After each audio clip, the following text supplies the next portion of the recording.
I was gonna say hold your breath, but since you're a mermaid, sort of irrelevant. Well, hello out there to all of you seekers of plastic camaraderie, and welcome to my channel where I sit and talk about dolls. Sometimes it's Barbie, sometimes it's Illy, sometimes it's Monster High, sometimes it's a Disney princess. You get the point. Must I carry on? Basically, I make questionable financial decisions with dolls and justify it by calling it content. My name is Daniel, and I am the Barbie book boy.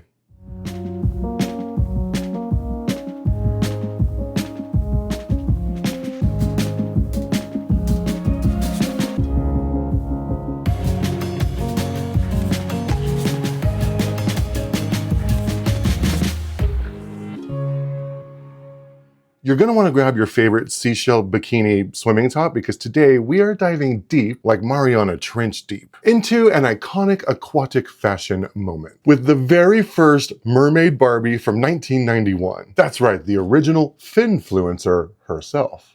And she's more than just a plain old Barbie in a fish skirt. This was actually Barbie's first official plunge into the whimsical fantasy realm. She abandoned her dream house for a life under the sea. At this point, Barbie had pretty much conquered every human career path and decided it was time to branch out into marine biology cosplay. She had had enough of life as a career girl and was ready to get whimsical. And thus, Mermaid Barbie was born. Not as some kind of a spin-off and not as like a movie tie-in, although Disney's Little Mermaid had come out the year before, so maybe Barbie was feeling competitive? You know, what with all the love that Ariel was getting around that time and everything. In fact, Ariel was actually my gateway into doll obsession, or at least she would have been had I been allowed to have dolls. The Little Mermaid originally came out when I was like 5 years old, but due to stinky old heteronormativity, I was never actually allowed to have an Ariel doll. But am I bitter? Yes, I am. But clearly I'm making up for it today. So you know what? Let's get into it. Starting with her box. So this box is just peak 90s era real estate. It's playfully colorful and surprisingly multicultural because you can see the word mermaid written here on her window in different languages, which is actually easier to see here on the bottom of her box. You can see like Siren, Mágica Sirena, Sirenita, I tried. But also on the window is the classic Barbie logo. And the box, of course, is mostly this lovely hot pink color, which was just super common for the Barbies of this era. It's pretty simplistic with just like a couple seashells here, which this one, obviously, someone stuck a price sticker on at some point. But I love this beautiful image of Barbie posed on this kind of ugly rock. I feel like this rock is kind of ruining the design aesthetic of this box. But she seems to be having a nice time sunbathing, so I guess that's the important thing. Also on the box, you can see here written in a couple different languages, they made sure to let us know that her hair changes color, which I will be demonstrating once I've got her out of the box. So fingers crossed it still works. Now the blue on the back of the box is a nice contrast to the pink on the front, and you can see it's also got all those same different languages. You can also see Barbie floating here in what I assume is supposed to be water, but it actually looks more like clouds to me, like it's the sky. See these white puffs and swirls, they all look like clouds to me. It's not reading as water. But as far as I know, mermaids don't fly, so that doesn't actually make any sense. I think it's just a poorly executed attempt at water. Though she doesn't actually appear to be wet, but her hair still looks pretty, kind of fanned out around her like that. You can see all the colors in it. Okay, so that's enough of the box. Let's fish this lady out and see what she knows. Okay, so here she is on her card, and I just want to point out once again how much I love this 90s packaging. Just a few simple twist ties.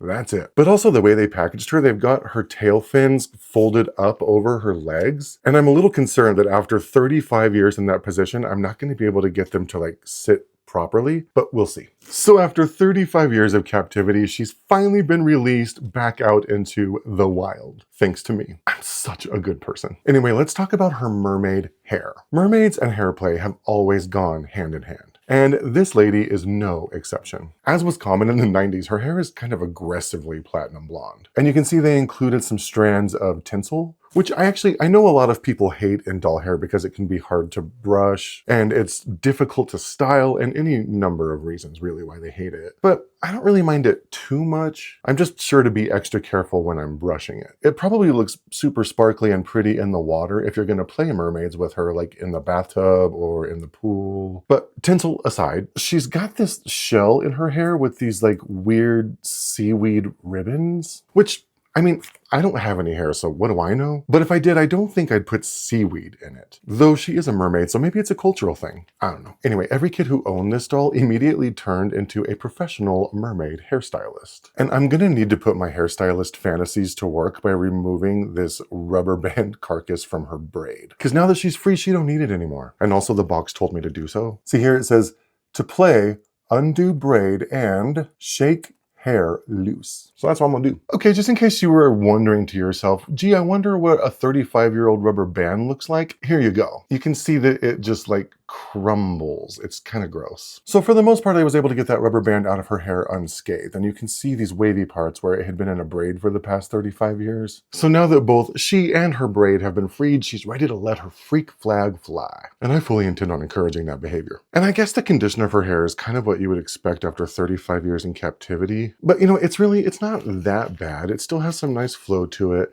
It's a little poofy, but I think I can tame that. And it came with this themed seahorse hair pick so that she can comb her hair while she's sunbathing and luring sailors to their death. But the real test of this hair will be to see if it still changes color. All right, so I've got an ice cube here and we're just gonna go in strong and see what happens. Is it changing color? And I don't think it's working. I mean, maybe the blue and the pink that was already in her hair is sort of deepening a little bit, but I don't actually think it's working. Well, I guess so. We're gonna try this instead. I'm soaking her seahorse comb in ice water in my Golden Girls cup that's usually reserved for my breakfast orange juice. Actually, you know what, while I'm showing off, I also wanna show you guys my Diva Ursula shirt that I got for, I think, Pride a couple years ago. You can't really see it when I'm sitting down because I'm trying to hide my belly. So anyway, I soaked her seahorse comb in the cold ice water, and I guess the color does seem to be deepening a little bit. Maybe if I dunk her head in the ice water. I was gonna say hold your breath, but since you're a mermaid,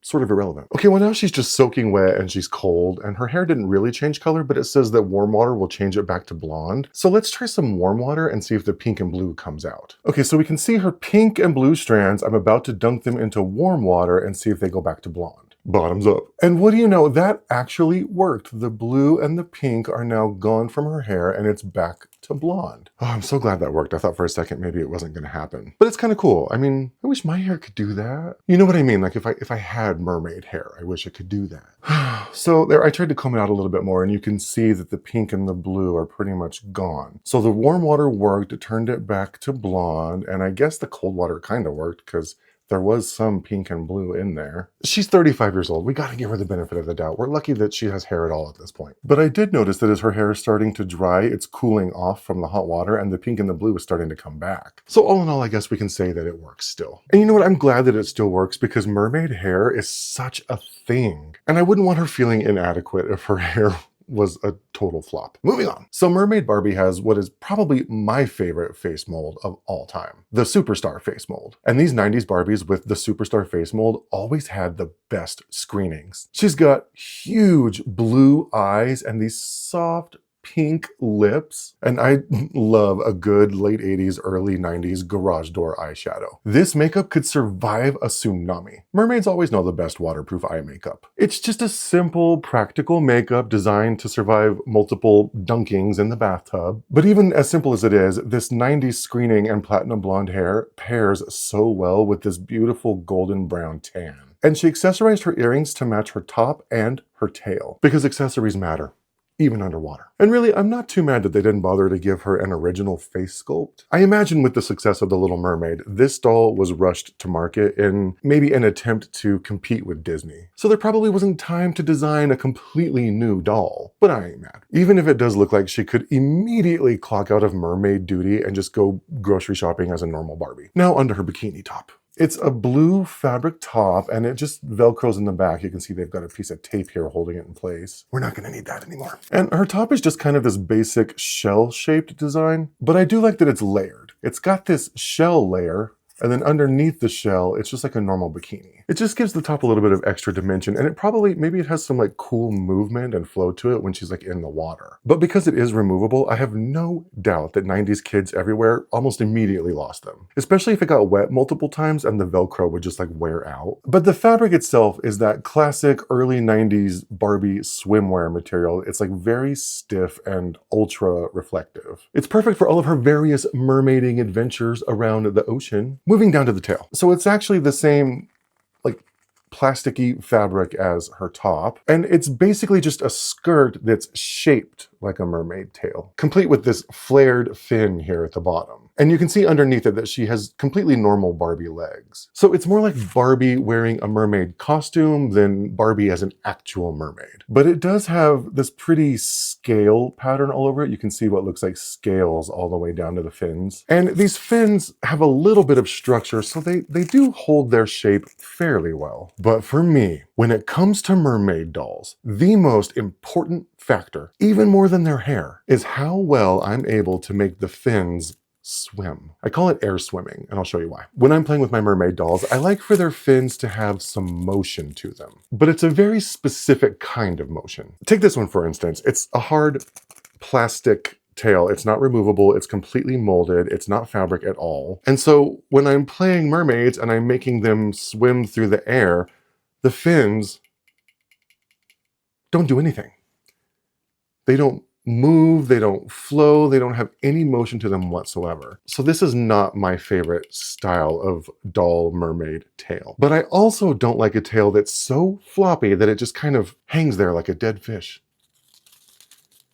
See, and it's too loose and floppy, you can't actually make it do anything except wiggle around. So this type of fin also isn't my favorite for doll fins. So when it comes to mermaid dolls, I tend to prefer something like this. It's still fabric, but it's stiff enough that it doesn't just lay there like a dead fish. It actually has some movement to it when you're making her like swim through the air. See how nice that is? See how satisfying that is when she's swimming on by? It looks like a real fin. So this kind of fin is probably my favorite, but I'll also settle for like the tulle style fin, you know what I'm talking about? Like this style here on my Disney Store Ariel doll. It's still a fabric fin, but it doesn't hang like a dead fish, and it's got some movement to it. You can actually see it when she's swimming on by. See how nice and satisfying that is when you're making your mermaid dolls air swim? The fins have to move. So with that being said, let's see if Mermaid Barbie passes my air swim test. So holding her sideways, you can see that the fabric fins don't flop or droop like a dead fish, but let's see if there's movement and motion. Well, I mean, it's not terrible, but because it's open at the bottom to show her legs, it doesn't really do proper air swimming. I don't know, it's...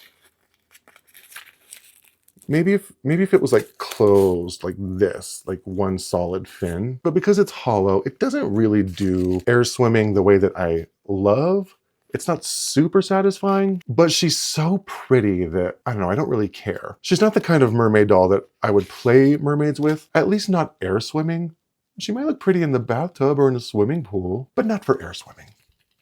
But when she's just standing here posing, the mermaid illusion is actually pretty convincing. And since it's a removable fabric tail, she can still participate in all of the usual normal Barbie activities. Things like driving a car or doing medical transcription. She's just versatile like that. I mean, I guess what I really like about this doll is that she's not over-designed. Her colors all match. Her top and tail look like a set that belong together. Her makeup and earrings and seaweed ribbon all coordinate. And the color changing hair is just enough of a gimmick to be whimsical without being insane. So it all works. She feels almost like a transitional doll between fashion Barbie and fantasy Barbie. She's not permanently molded into a mermaid like other dolls, but she's experimenting. She's dipping a toe into fantasy waters while keeping her fashion options open. Which really, if you think about it, is very on brand for Barbie. She likes her career flexibility. Today she's a mermaid, tomorrow she's in sneakers. Physically, from her head down to her fin, this doll is a perfect snapshot of early 90s toy design. A simple outfit, a simple hair gimmick, and a whole lot of fun. So if you had this doll as a kid, like I desperately wished I could have, you probably remember hours of bath time fun. And if you have her now as an adult collector, you're holding a tiny piece of Barbie evolution. She's the line between human Barbie and the full-on fantasy Barbies of today. So there you have it, my deep dive into the 1991 Mermaid Barbie. Thank you so much for watching. I'm going to be doing these little doll review videos weekly, so if this is your thing, then stay tuned. Oh, and if you're into books, be sure to go check out my other videos on book reviews. I am, after all, the Barbie book boy. Don't forget to like, comment, and subscribe. Let me know in the comments if you had this doll as a kid, or maybe even now. What is your strongest memory of this doll? Tell me if you prefer molded tails or these removable ones. Until next time.